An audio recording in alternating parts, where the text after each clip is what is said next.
Chapter 25. Kyle flapped his arms and raised his chin. His flying reptile soared toward the sky. The game was responding like his cousin's Xbox, only Mr. Lemoncello's body motion sensors were, as Kyle had suspected they might be, much more sophisticated and sensitive. He tilted his body sideways, and his dino bird sliced through the narrow opening in a vine-tangled clump of prehistoric trees. After clearing that obstacle, Kyle quickly ducked left to escape the gaping jaws of a lunging Tyrannosaurus Rex. 8 of those screeching, short-armed monsters had appeared to snap at the 8 flying pterodactyls. 3 of Kyle's competitors went down, including the kid from Marjorie Moldauer's team. Angus Harper and Abia Solyamane were just off Kyle's wings. He cleared the T-Rex trap and reached a sandy beach where some smaller dinosaurs were building nests. Kyle waved his arms and soared across the choppy sea.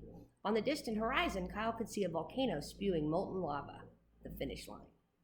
He flapped his arms faster.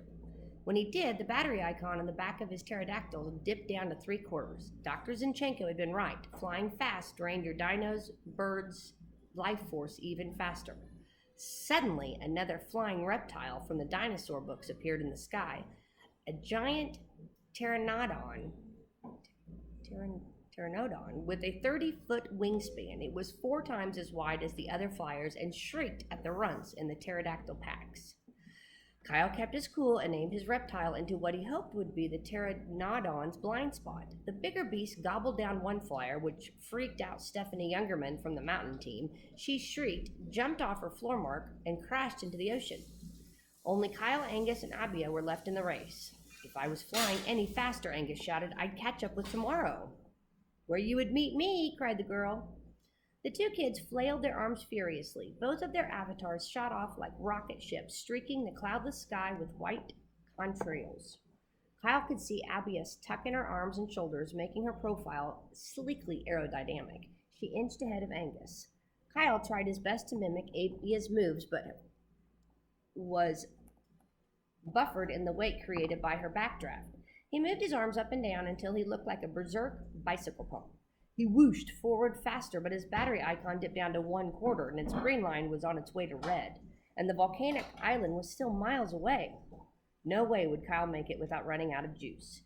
He pulled back on his speed, wishing this flying pterodactyl game came with power pellets of some kind. In most video games, there was some way to restore life force after you'd been weakened and play on, but in this game there was nothing except the 2 other pterodactyls, the ocean, and the dinosaur volcano. Then Kyle remembered something from his library research.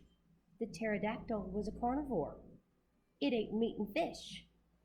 Maybe there was some virtual fish in the virtual ocean below. It was worth a shot. He lowered his chin and sent his dino bird swooping into a dive and then leveled it off when just a few inches above the video ocean's churning waves. The water was swarming with fish. Kyle opened his mouth. The pterodactyl opened its long, spiky jaws. Kyle did a gooseneck head bob, and the pterodactyl bobbed and scooped up a mouthful of fish. Kyle heard a whirring sound effect as his red battery icon glowed green and grew from nearly empty to completely full. Raising his head, Kyle gained altitude and zipped across the sky. He leveled off and aimed for the volcano. Abia Solyamane, who was maybe 300 feet ahead of him, stalled in midair. Her battery icon was solid red. Kyle shot past her, and she dropped like a chunk of fossilized dinosaur bone. Ahead, Angus Harper appeared to be flying on vapors, barely sputtering, lurching and jerking forward, and his battery icon went red just as Kyle zipped past him. You must have cheated, Harper screamed right before his pterodactyl plummeted to its watery grave. Nope, shouted Kyle, executing a pretty nifty barrel roll by swiveling his hips. I just did my homework. And when Kyle's pterodactyl reached the volcano, a hot air balloon rose from the smoldering basin. In the balloon's wicker gondola was a video game image of Mr. Lemoncello dressed like the Wizard of Oz. Hearty and splendiferous congratulations, Kyle Keeley, boomed Mr. Lemoncello. You played hard, but you studied harder. You are the true Lord of the Flyers. Therefore, by the power vested in me by the electronic company, even though they don't know I would be wearing a vest today, I hereby award you the Olympian Researcher Medal for meritorious fishmongering.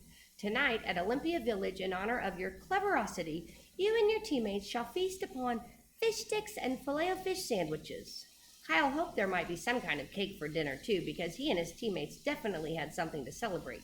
All of a sudden, they were in the lead.